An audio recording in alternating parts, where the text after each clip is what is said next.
The lantern flickered against the barn's weathered walls as Samuel Hayes pushed through the heavy door, expecting nothing more than the familiar scent of hay and leather. Instead, he found chains. They weren't his chains. A girl, maybe 16, sat huddled in the corner stall where his mare usually slept. Iron shackles bound her wrists to a wooden post, the metal already cutting angry red lines into her pale skin. She didn't flinch when the light found her face. She just looked up at him with eyes that made his blood turn to ice water. Green eyes. The exact shade of spring grass after rain. Martha's eyes.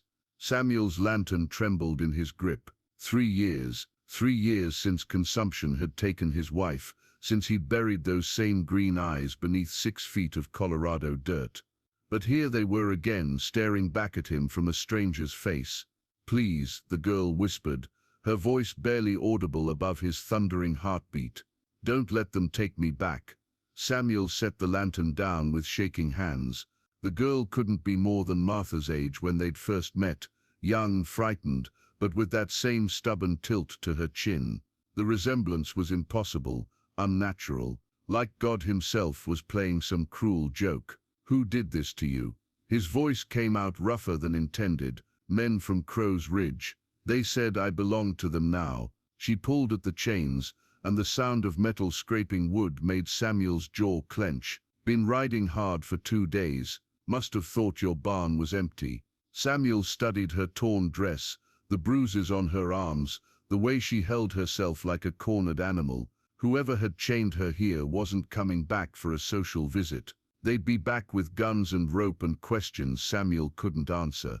"What's your name, girl?" "Elena." She met his gaze without flinching. Elena Cartwright. The name meant nothing to him, but those eyes meant everything. Samuel had spent 3 years trying to forget that shade of green, had buried himself in work and whiskey to avoid the memory. Now here it was again, pleading with him from a stranger's face. Outside, a coyote howled in the distance. Elena's chains rattled as she shifted, and Samuel realized he was standing at a crossroads he'd never wanted to face. Samuel's hands moved without conscious thought, reaching for the key ring that hung by the barn door. Every instinct screamed at him to walk away, to pretend he'd never seen those familiar green eyes. But Martha's voice whispered in his memory, "Do what's right, Samuel. Always do what's right. Hold still." He knelt beside Elena, fitting the largest key into the first shackle. The metal clicked open, and she gasped as blood rushed back into her wrists. "You don't understand what you're doing," she said, rubbing the raw skin. "These men, they're not the forgiving type. They'll burn your whole ranch down just to make a point." The second shackle fell away with a metallic clang. Samuel sat back on his heels, studying her face in the lantern light. The resemblance was still there, still unsettling, but up close he could see the differences too. Elena was harder than Martha had ever been, carved by experiences his gentle wife had never known. "Let me worry about that." He stood, offering her his hand.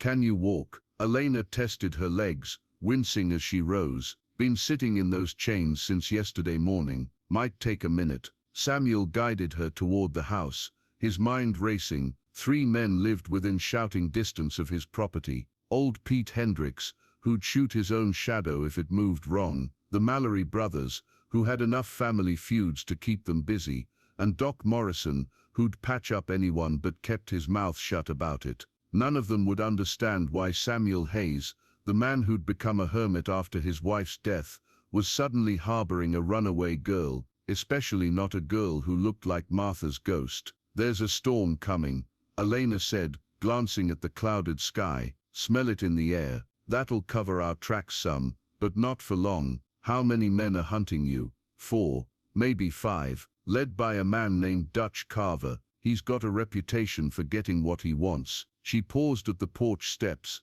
her green eyes meeting his. "Are you sure about this? Once you help me, there's no going back. They'll remember your face." Samuel thought of Martha's grave, of the promises he'd made to love and protect that were buried with her. This girl wasn't his wife, but those eyes were asking for the same thing Martha would have asked for. "I'm sure." The words had barely left his mouth when hoofbeats echoed across the valley, distant but growing closer. The riders appeared like smoke against the horizon, 5 dark shapes moving with the deadly patience of wolves. Samuel watched them through the kitchen window, his rifle heavy in his hands as Elena crouched beside the cast-iron stove. "That's them," she breathed. "The big one in front. That's Dutch." Samuel studied the approaching men. Dutch Carver sat his horse like a man accustomed to taking what he wanted, his broad shoulders silhouetted against the storm clouds. The others spread out in a practiced formation, cutting off escape routes with military precision. "They know you're here?" Samuel asked. "They tracked me this far. Probably saw the broken chain in your barn." Elena's voice was steady, but her hands shook as she touched the raw marks on her wrists. "I'm sorry. I never meant to bring this to your door." The hoofbeats stopped outside. Samuel heard the creak of leather, the jingle of spurs, the whispered conversations of men planning violence. Through the window, he watched Dutch dismount and approach the porch with the confidence of someone who expected cooperation. 3 heavy knocks rattled the door. "Samuel Hayes." Dutch's voice carried the authority of a man used to being obeyed. "We're looking for some lost property. Figure you might have seen something." Samuel glanced at Elena, who had gone pale as winter moonlight. Those green eyes held no trace of surrender, only the desperate calculation of someone weighing impossible odds. In that moment she looked exactly like Martha had during the worst of her illness, defiant even in the face of inevitable defeat.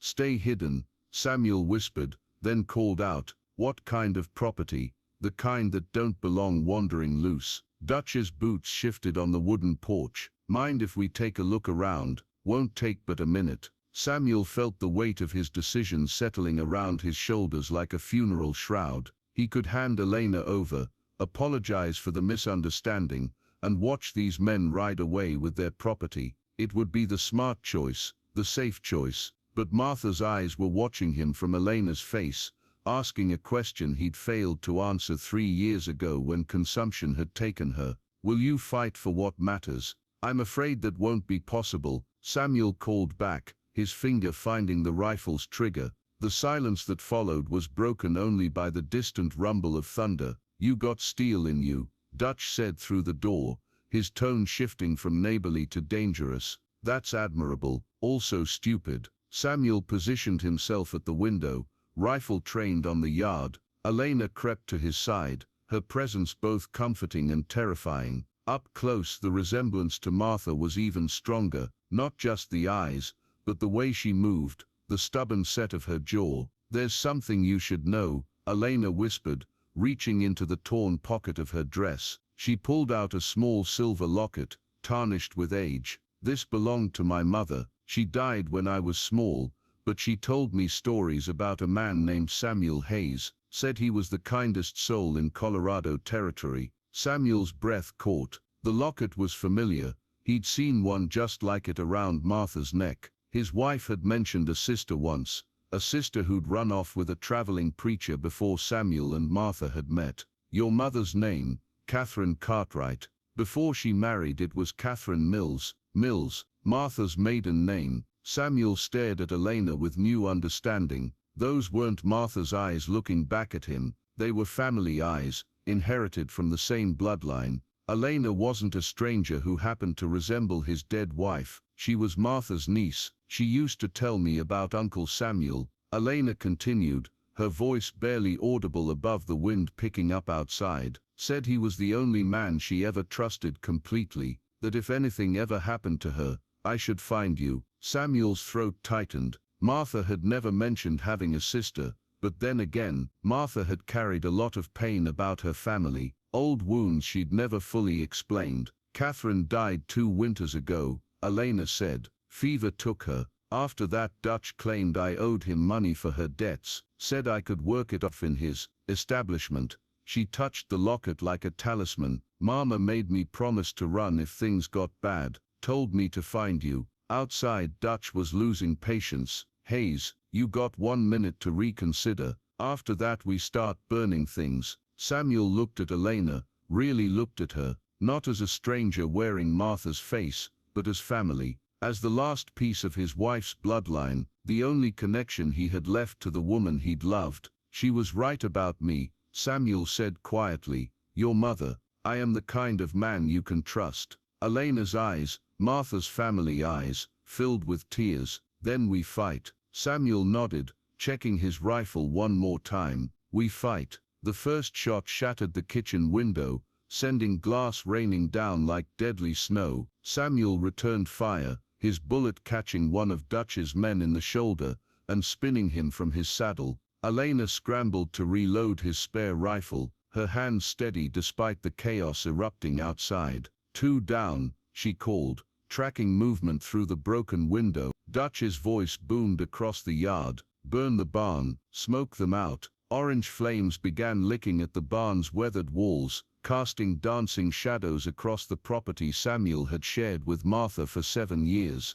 The irony wasn't lost on him. Dutch was destroying the very place where he'd found Elena, where this whole impossible situation had begun. Back door, Samuel said, grabbing Elena's hand. We can make it to the creek bed. But as they reached the rear of the house, Dutch's remaining men were already there, rifles raised. Samuel pushed Elena behind him, his own weapon trained on Dutch's chest. Interesting situation, Dutch said, his weathered face splitting into a cold grin. Figured you'd be smarter than this, Hayes. The girl stays with me, Samuel said. That's not negotiable. See, that's where you're wrong. Dutch stepped closer, seemingly unconcerned by the rifle pointed at his heart. She's property, legal property. Got the papers to prove it. Elena stepped out from behind Samuel, her chin raised in defiance. Show him, Dutch. Show him those papers. Dutch's grin faltered slightly as Elena pulled the locket from her pocket, opening it to reveal not a photograph,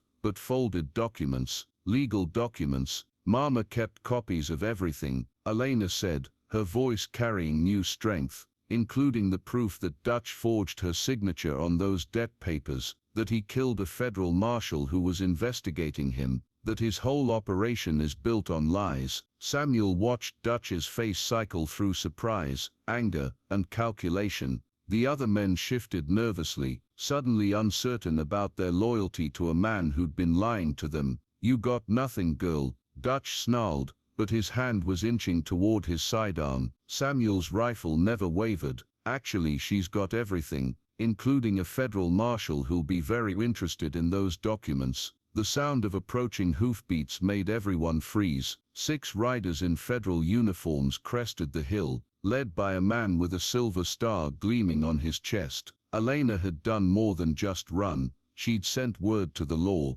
Dutch's shoulders sagged in defeat as the marshals surrounded him. How long you been planning this, girl? Since the day you killed my mother, Elena said quietly. She wasn't sick, was she? You poisoned her when she threatened to expose you. The confession hung in the smoky air like a judgment. As the marshals led Dutch and his surviving men away in chains, Samuel found himself alone with Elena in the ruins of his burning barn. Guess I won't be staying long, Elena said, watching the flames consume the last of the structure. Where will you go? She smiled, Martha's smile, but with a strength his wife had never needed to develop. Federal marshal offered me a job. Seems they could use someone good at gathering evidence on men like Dutch. Samuel nodded, understanding. Elena was Martha's blood, but she was also her own person, forged by trials Martha had never faced. She belonged to the wider world, not hidden away on a Colorado run. Years later, Samuel would rebuild that barn and think of the night he'd found family in the most impossible circumstances. He'd remember green eyes that looked like Martha's but belonged to someone entirely different, someone stronger, and sometimes when the wind was right he'd swear he could hear Martha's voice whispering her approval. You did right, Samuel, you did right. The last flames died as dawn broke over the mountains, painting the sky the exact shade of green that connected 2 women across time and memory.